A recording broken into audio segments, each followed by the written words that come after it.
Alright, so this is going to be a new series I'm starting. GBYWN has a podcast, and the CHWA is a part of the GBYWN, just in case you didn't know that. But, just in case, you know, you guys don't know, I'm Chris Exodus. My real name is Christian. I'm part of the CHWA-Cottage Wrestling Alliance. And this is going to be my weekly, or maybe a couple times a week, video, story, blog, whatever. So, we're going to start this right. I'm going to label this The Beginning.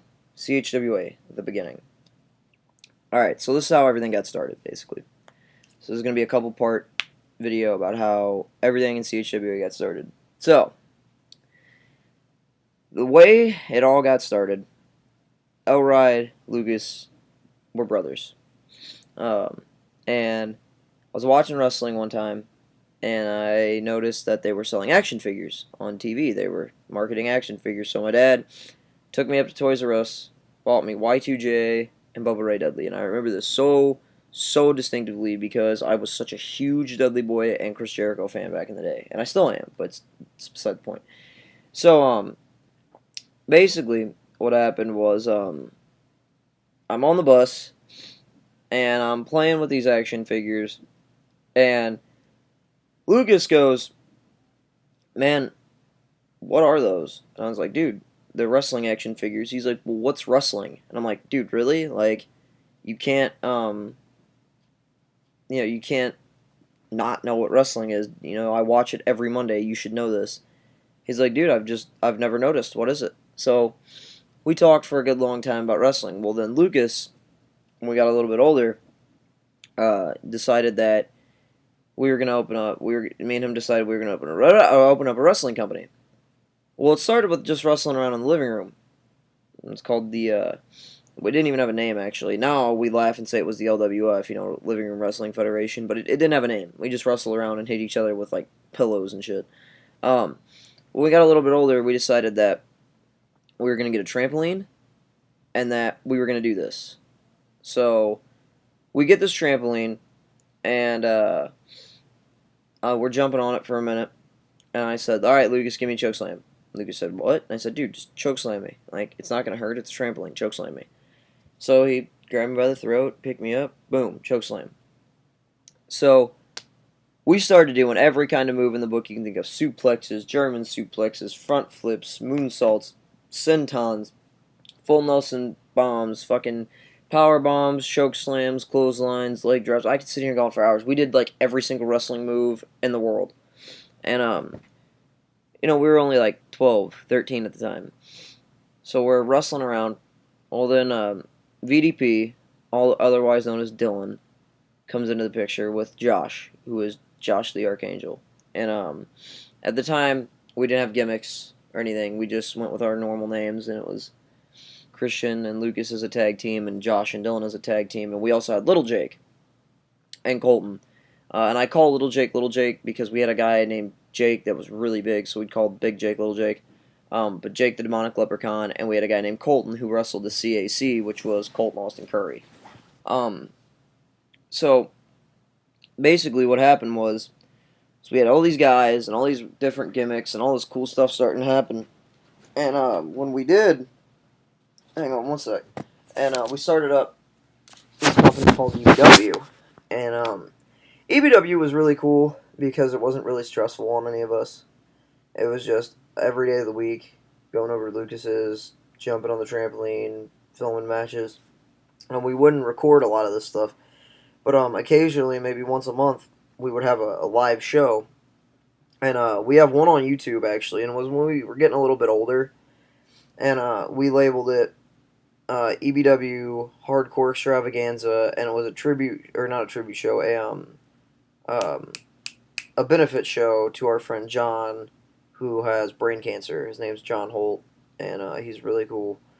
And we did this benefit show, and I can't remember if we raised money or not during the show, but we did this big show. Well, then, come to find out, the fans actually liked it, like they were into it. So we kept running these shows every now and again, and it was really a lot of fun. It was just a lot of fun.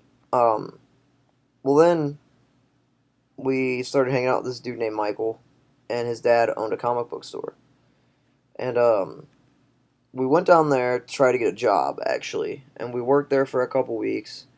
And this guy came in, and his name's Mike, and I won't reveal his wrestling name, strictly because I know that if I do and he gets all butthurt about it, I can get in a lot of trouble.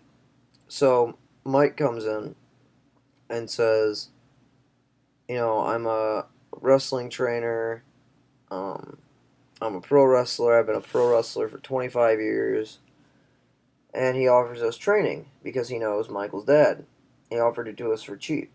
So we sat around and we talked about it for a while, and we decided we were going to do it.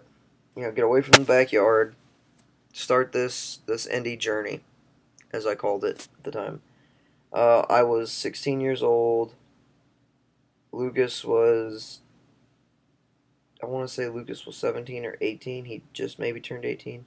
I can't remember, but the point is this great experience. It was going to be this great, fun, family-like experience. We were going to go on the road. We were going to be training, working matches. None of it happened. We paid the couple months of training. We trained for like 3 months. So we trained for three like long months. Like it was like every day we were training, and if it wasn't physical training, we were watching matches, cutting promo, developing gimmicks, sewing our tights, physical training, lifting weights. We were just doing everything you can think of. And it was so much fun because it was summertime, so I didn't have school, and Lucas had graduated that year. Well, then some stuff happened, and I'm not gonna, like I said, I'm not gonna reveal Mike's personal business because I don't want him to get all pissed off if he ever does watch this.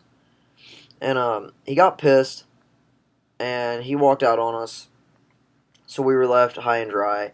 The only trainer we could train with was all the way up in Chicago, and I wasn't driving 6 hours to Chicago. I live 6 hours south of Chicago. All of us do. So we weren't driving 6 hours to Chicago every fucking week to train. We just didn't have jobs and didn't have that kind of money. At the time, Lucas was the only one with a job. So after that, I called Lucas, and I said, "Look, dude, I'm really missing wrestling. I miss wrestling. I miss the lockups, the stories. I miss everything about wrestling. We need to wrestle. We need to wrestle soon." So Lucas agreed with me, and we called up Dylan, called up Josh, and we started EBW, which was Extreme Backyard Wrestling, which I know it's a silly name now, but at the time it was really cool. Like, we thought it was really original, really cool, and we weren't really big into watching wrestling videos on YouTube, like backyard wrestling videos. We only liked to watch ourselves and the pros, because we were, back then we didn't think anybody else was really doing this.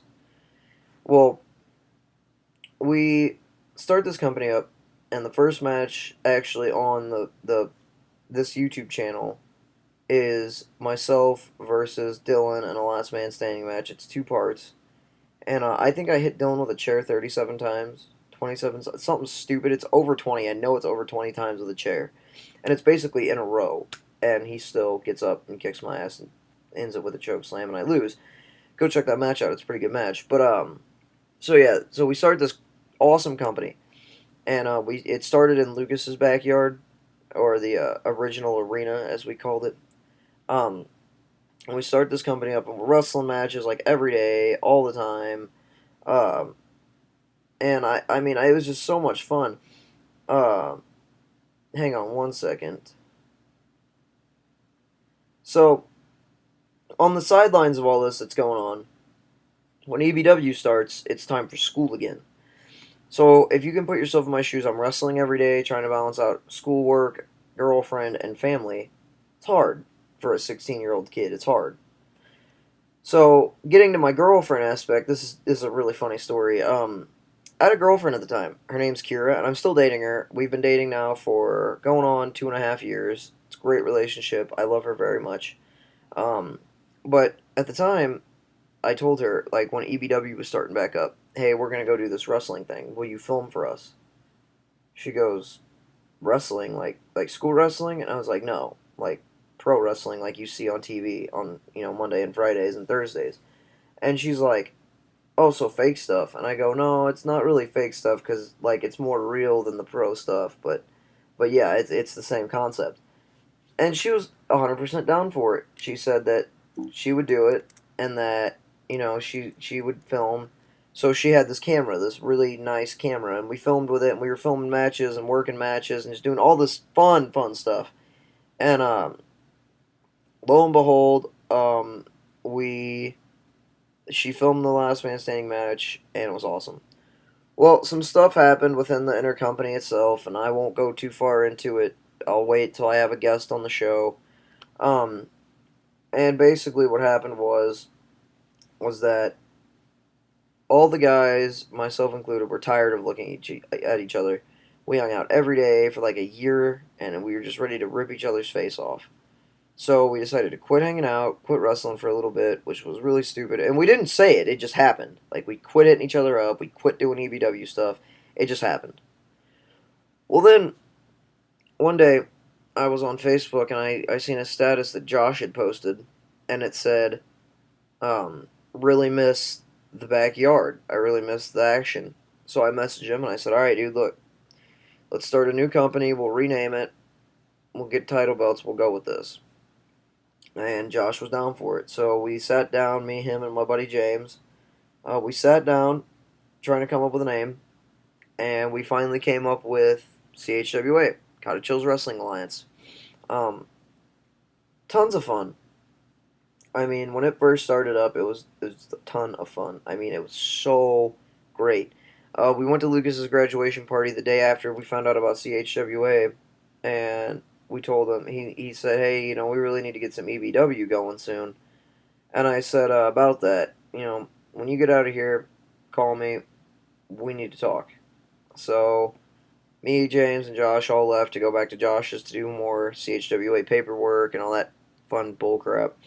Now, a lot of you fans that are watching this, you guys don't really get what goes on behind the scenes unless you're a wrestler. And you're not supposed to, don't get me wrong, but when I say I'm swamped in paperwork, that's not just a storyline, like that's legit. Like I'm always having to fill out insurance waivers and getting stuff notarized, like contracts and stuff, and I'm constantly having to deal with the city and them trying to give us tickets, and I deal with a lot of paperwork.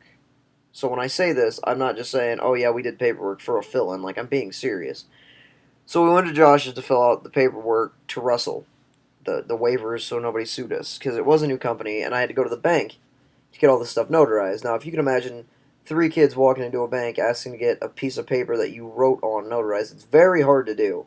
A lot of banks won't notarize that stuff. They say it's not legit enough, which is stupid. So, we get all this stuff notarized, and then about 7 o'clock rolls around. And it's summertime. Keep that in mind. It was summertime. Lucas called me and said, hey, you wanted me to call you? And I said, yeah, dude. I said, I wanted to talk to you about this EBW thing. And I basically told him that, we were starting a new company, and it's going to be CHWA and not EBW anymore, and there were going to be new rules and guidelines and practices and just 9 kinds of stuff. And Lucas was down for it. And Dylan was too. And the 5 originals for CHWA was me, Lucas, Dylan, Josh, and James. Now, James, man, I don't think James is probably watching this, but man, if you are, you know that you're always welcome back and whatnot. James had some stuff happen, and I won't go into his personal life. It's not my business to spread. But James had to move, and, he doesn't get to come down much. It's really sad, actually, because James was one of our best wrestlers, actually. He was a very quick learner. But yeah, he had to move. So that sucked. But James moved, and it was really sad for everybody. But we got over it. We moved on as a family. And we were starting to wrestle again. We started practicing, and the first time we wrestled, it was here at my house. This was the second used arena Like, the only two places that were ever used was Lucas's backyard and my house, because, like, I actually used the full yard. We rarely use any parts of Lucas's yard other than the back, because we've had the cops called on us a couple times for fighting in the street in the front yard. It's pretty funny, actually, but, so, a couple weeks went by, and, we moved to Carol's house. And that's Kira's grandma's house. Kira's grandma loved this stuff. I mean, she thought it was awesome. And, it basically was, same thing that we were doing before CHWA, but we practiced a lot more. Or, I mean, it was the same stuff we were doing in EBW, but we practiced a lot more. We had a trampoline now. The other thing I forgot to mention is that Mike, the trainer, trained us on the ground. He didn't train us in a ring or on mattresses or on padding. It was the cold, hard ground. And he had us bump on cement and a lot of other stuff. And I mean, it hurt like a motherfucker. But we learned how to bump safely and how to make it hurt as less as possible. And we got used to hitting the ground. So we wrestled without a base or without a ring. Well, then when we got this other trampoline, we never used it to wrestle on. We actually used it to jump off of, like a turnbuckle, like a top rope type deal. So yeah, like that's what we used the trampoline for. And we had all these great matches and storylines. And I mean, we were just all so close. Like we had 12 guys, maybe 13, and we were just a family. Like, it wasn't just, hey, let's get together and wrestle and not talk the rest of the week. Like, we hung out, like, all the time. And it wasn't like before where we were getting tired of looking at each other. It was actually a family this time. We loved each other. It was awesome. Well, then the last CHWA show on season 1, we didn't know we were going to have seasons. We thought that after the summer run of I want to say it was 2012? 2013? Anyway, the summer run that we were doing, that was going to be it. It was going to be over. We were going to be done. And we were going to move on with our lives. Well, the reason being is Josh was moving. And the whole roster, not just me and one other player, the whole roster felt very uncomfortable wrestling without Josh. Because we didn't feel like it was right. Now, a lot of people told us that that's wrong. Because we did the same thing with James. We wrestled one show with James. And then he moved. We continued to wrestle.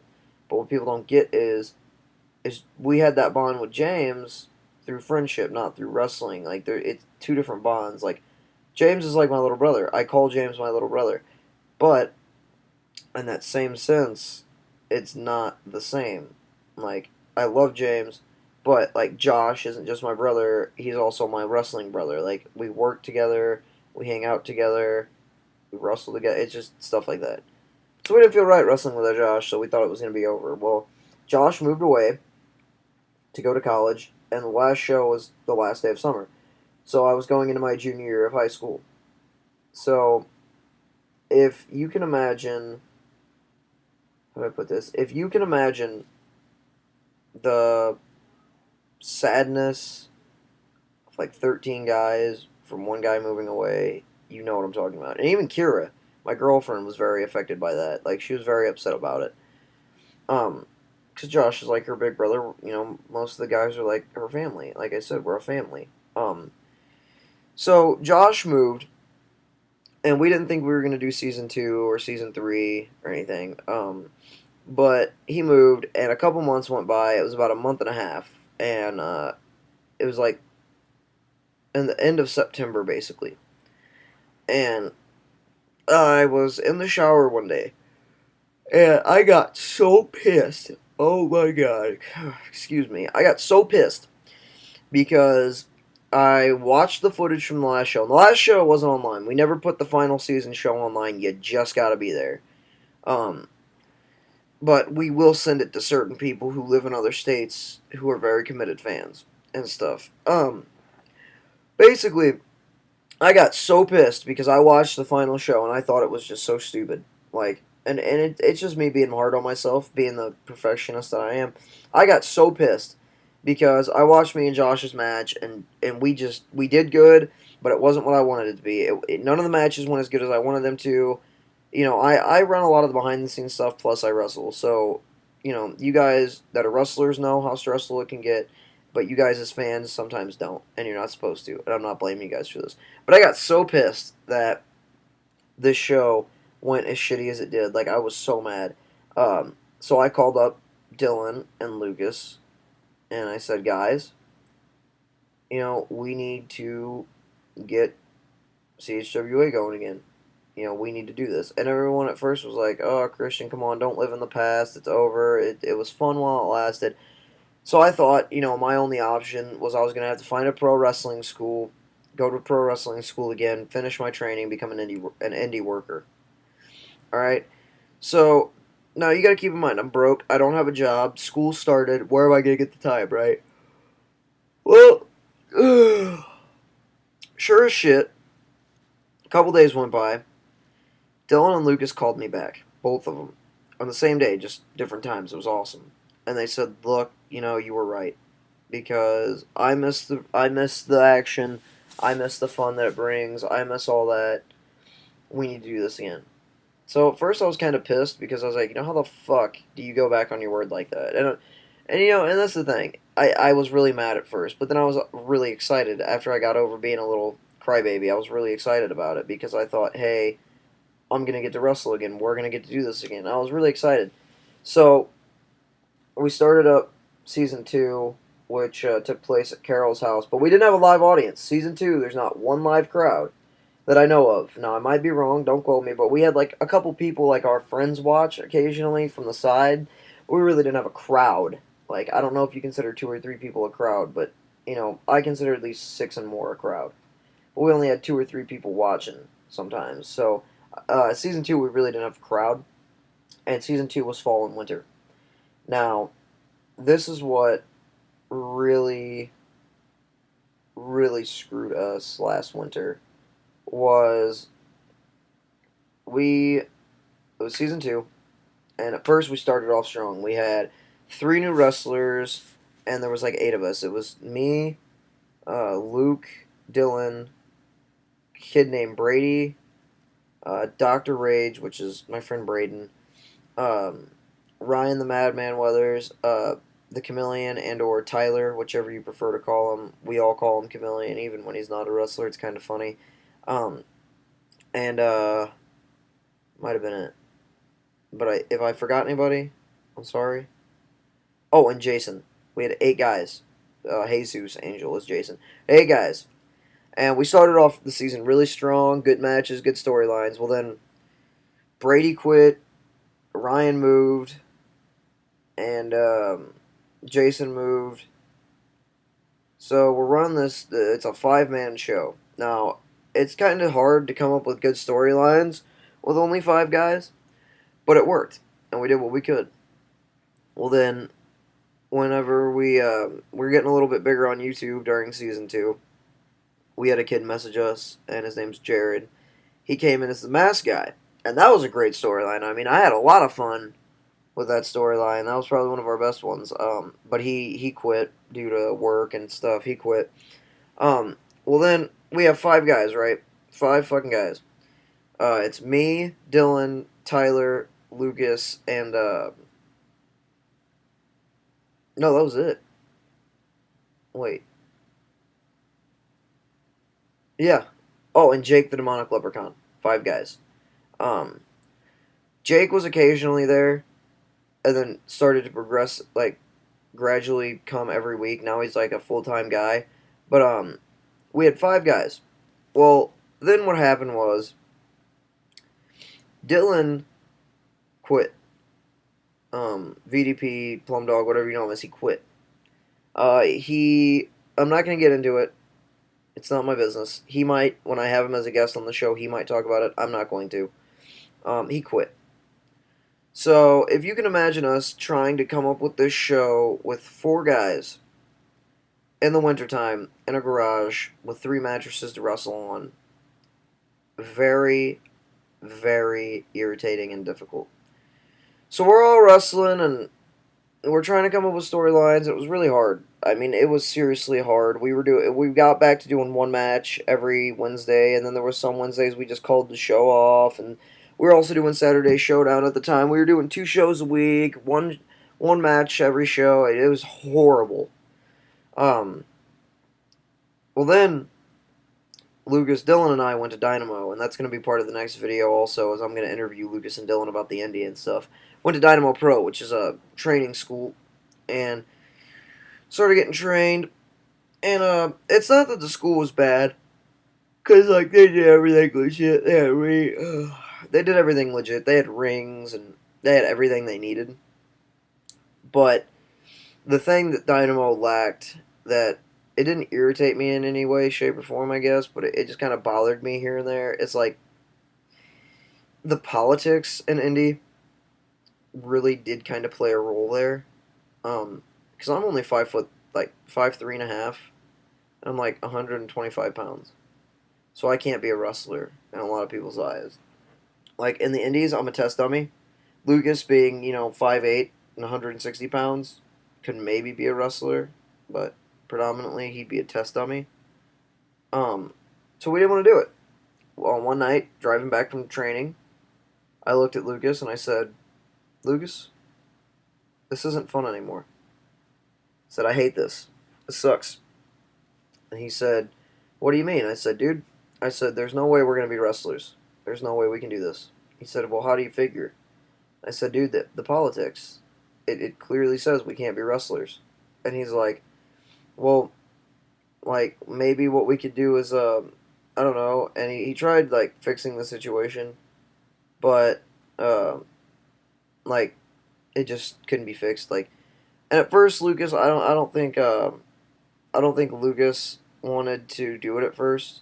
And I don't know, like, that might not be correct. Like, he might have wanted to, but I really don't think he wanted to at first. So when I have Luke on the show, I'll ask him, or if he watches this, he'll already know it's coming. I'm gonna ask him. But like he was kind of hesitant at first, but then the more I talked about it, the more into it he got. So we got these mattresses and we got these wooden pallets and put the pallets on the ground and the mattress on top. So we actually had a base in the backyard world. A base is cool to start with. It's a good start for stuff. So we got this base, and when we got this base, we started getting guys back. We had me, Tyler, Luke, Dylan, Jake the Demonic Leprechaun, or Little Jake, whatever you prefer to call him. Then we got Big Jake, Mike Money, which is Dylan's uncle. In the show, it's actually, Dylan's dad in real life, but you didn't hear that from me. And then, trying to remember if I'm forgetting anybody. I don't think I am. We had 7 guys, so we're getting our roster back. It was starting to be like springtime, or not springtime. Uh, it was like still kind of chilly out. It was like March when we started season 2. We trained at Dynamo from like December until like the week before the next CHWA show. And keep in mind, Kira's still with me. Like, Kira's still with me through all this. So we put together CHWA, and we did season 3. It starts in like the beginning of spring and ends at the ending of fall, or I mean the ending of summer. So what we did was we sat down, talked about all the things we could do, started up season 3. We had a great roster, a great show. Well, halfway through season 3, this is a really sad story, kind of irritating. I'm still really pissed about this. Michael Backlash, or Michael, is the same Michael who had the wrestling dad, or his dad knew the wrestler. Well, his dad and me came to a business deal that we were going to open up an indie. Like, we were going to be indie, but we're going to let backyard guys wrestle with us. Now, that's a no-no, because in the indie world, backyard is considered like the unholy land. If you're a backyard wrestler, you don't know how to wrestle and you suck. So that's a big, fuck you to backyard wrestlers from indie wrestlers. But in my opinion, it should be the other way around. Like, okay, I worded that wrong. It shouldn't be looked at like that. Like, indie and backyard should both be respected. Like, TNA and WWE are both respected, yet one is looked at as shitty and one is looked at as good. So, just because 2 plus 2 equals 4 doesn't mean 4 plus 2, or 4, fuck. I fucked that whole saying up. Just because 2 plus 2 equals 4, and 6 minus 2 equals 4, there's always a different way of like doing things, looking at things. Like one way is not always the right way, basically. Um, so yeah, that's how I look at Indian backyard. Like we have professional training, we have trained people. There's a lot of people that say that we don't, but I don't care anymore. I'm done with the negativity and all that junk. So we went to Dynamo, train, open up season 3. Well, we went down to the comic book store, and I won't name the comic book store's name because it's not my what's the word? It's not my legal right, I guess, to disclose the name or whatever. We got down there, and the first show we did, it's on YouTube. It's called CHWA First Indie, and it was done on the mattresses on the pallets, and we pissed a lot of people off. Oh my god! I received a message from a couple of my indie friends that I'm actually friends with, and I'm not going to say their names because I do not want to throw them under the bus. But they messaged me and they said, "Hey, dude, I'm just saying, I live up, here in such and such place, and the news of your indie has made it all the way up here. We're in Southern Illinois. All right, we're like 5 minutes from Missouri. We're Southern Illinois. All right, and our indie got all the way up to New York and all the way down to Florida in a matter of 2 days." Everybody knew about us. I was receiving good messages, bad messages, death threats, hate threats, all this stuff, just because of one show. So my dad and me and everybody decided. My dad is technically on the quote unquote board of directors. I won't say everybody who's on there, but my dad is. My dad's a big supporter of this. So I called my dad. He has a truck, and I said, "Dad, we're gonna build a ring. We have the money. All we need is the truck." So my dad drives us to Home Depot, and that's the only place I go. I won't go to Lowe's, none there. I only go to Home Depot. And we bought the wood to build the ring. While buying the wood, we thought it was going to be roughly $300 to maybe build this ring, and really it wasn't that far out of a price to think about. But we ended up dipping like $1.50 grand into this ring. My dad helped a lot. So we build this ring. So we have our second show, which unfortunately I don't think ended up getting aired onto YouTube, which I'm really sad that it didn't because it really should have. It was a great, great show. Um, but I can't remember what happened or why it's not online. But the fact is, it's not. And I mean, dude, we tore the house down. Like we literally, me and Jake the Demonic Leprechaun had a 30-minute submission Iron Man match, and I mean, it ended in a draw. And I mean, dude, we tore the house down. Everybody did. Big Jake and El Ride had a great match. When we moved to Sideways, we got 2 new wrestlers: the hardcore or psychotic TJ Adams and Donnie Dynamite.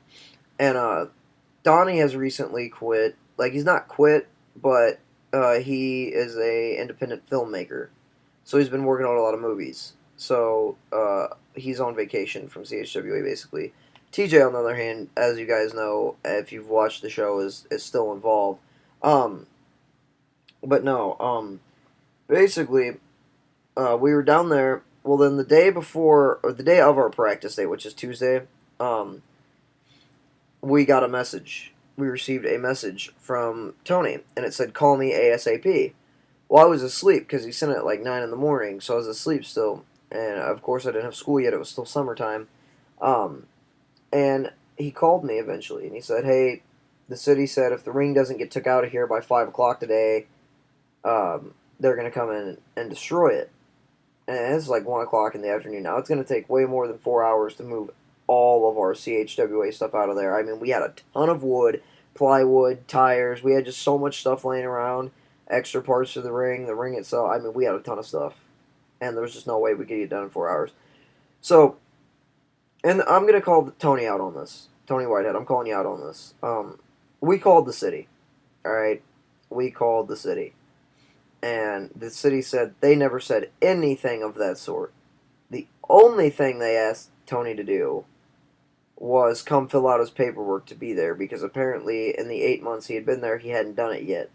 Now he claims that the city lost it. I don't know. I really don't know if I believe that or not, but the fact of the matter is, I don't know yet. I don't know. But the city said if we come down and fill out our temporary, they asked how long we planned on being in the building, the comic store. I said we planned on being there for a couple months till we saved up enough money to start renting out Casey Halls and doing this ourselves. So we had to go down to the city and fill out temporary legal paperwork. So we woke up that Wednesday and went down there to fill it out at about 7 in the morning. Me and my friend David, we filled it out, and we had Davy Cruz at the time. We filled out all this paperwork, did all this stuff to be there, and then we get a call from Tony. Tony says, "Oh well, the city is shutting my store down."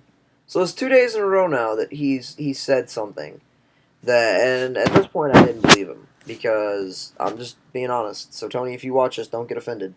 But the first day he lied or whatever, he bullshitted us, so I didn't believe it, straight up. So I called the city again, and I said, "Okay, look, it's some every other day with this. What is going on?" So apparently, not only did Tony not fill out his paperwork, apparently he was 2 months behind on his rent, and his building wasn't up to safety code.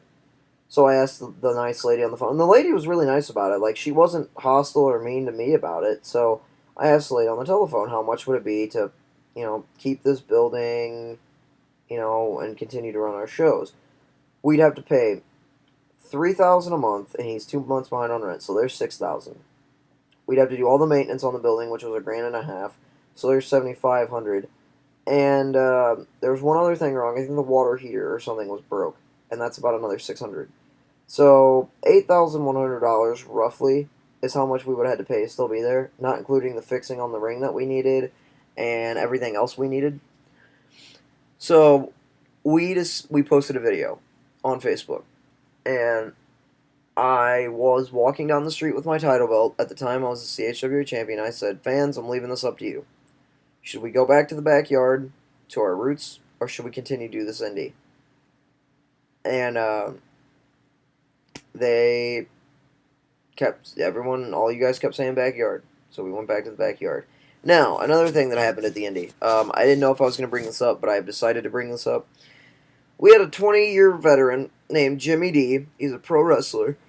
Come watch our first show. Alright? Now, during this first show, he did a spot with Mike Money, who is our general manager in the show. And they had this really cool spot. Alright? Now, this is what pissed me off. Jimmy D leaves. I put all the stuff online. The next day, Jimmy D comes back and calls me and says, "Hey, can you take all that stuff I did offline?" This is what made me mad. Alright? Before he did all this spot, I literally asked him, "I am going to record this. Do you mind if I record you? If not, I won't record this." His exact response was, "Yes, record this. I want to help your company out." Alright? So, I said, "Okay, Jimmy, I don't mind taking it offline, but can I ask why I have to?" This was his response. "Because I got thrown out of a locker room by the indie guys last night, because I helped you guys. So just let me clear my name, and then I'll gladly come help you guys again." I was pissed. If you can imagine all this work I put into this, all my hope that Jimmy D was going to help us, for that to happen, I was pissed. So I told everyone what was going on. Nobody liked it. Everybody thought it was cheap bullshit. Alright, I still to this day think it was cheap bullshit. So, Jimmy D does this stuff. We build this ring. Now, we built the ring in a week. 6 days actually. No, we started on Sunday and had it done by Tuesday night. We built the ring in 2 days with wood and drills and plywood and tires and tore it down and rebuilt it. We were there for over 48 hours in that fucking store, building and building and building and tearing down and rebuilding and building and building. So the second show rolls around. Jimmy D shows back up. Alright, he apologizes and explains what happened. So I felt a little bit of remorse for him. I was like, okay, he seems like a nice guy. I'll give him one more shot. I'll give him one more chance. So he claims that he was going to help us on that Sunday, to build the ring. After the second show, he claimed, okay, I know how to rebuild this ring. I'm going to help you guys. Come Sunday, I'll come down here. I'll help you guys rebuild this ring to where it's a lot better and a lot safer. Alright? So guess what happens on Sunday? No phone call, no text message, no Facebook, no response. We sat around with our thumbs in our ass for hours waiting on this motherfucker. This is all I have to say to you. And you know what? I don't care. Because you fucked us over, and you got our hopes up, and you crushed it. So fuck yourself. So we move back to Lucas's house. We get the truck. We get Bubby's trailer. Bubby is my godfather. He's my dad's best friend. We move. His real name's Dale, but we call him Barbecue Bubby. It's a long story, but we move the ring, the base, to the Lucas house. So we got rid of the posts and ropes. We said, fuck the posts, fuck the ropes. Let's just use a base. We start wrestling on the base. Well, then we found out there was this thing called GBYWN. And we messaged this guy named Red Hazard. Started talking to him. We talked to him for hours. Sent him our footage, and he reviewed it all. He said we were good enough, and he accepted us. So we're part of the GBYWN now. So we're running shows every Wednesday now. And now we're pretty much up to date where we are now. And in the end of this month, we're going to have the Fall Brawl. In September, we're going to have the Best in the Backyard Super Show. And in October, to end the season on a good note, we're going to have the Halloween Havoc. And during the winter, so from October until March, we're taking an off season. But every month, we're going to do a big Super Show in a KC Hall. We're going to rent it out. We've already talked to the KC Hall, which we want to rent out every month. We're going to charge $5 a door. It's going to be awesome. So thank you guys for watching this 45-minute long video on the history of CHWA, the beginning to end. And I'm going to try to have VDP and L-Ride on the next episode. So tune in for more, and go like us on Facebook, CHWA-Cottage Wrestling Alliance. Subscribe and like on YouTube, and check all our stuff out on our website, CottageHillsWrestlingAlliance.weebly.com. You guys, thank you for watching this. Have a great day, and goodbye.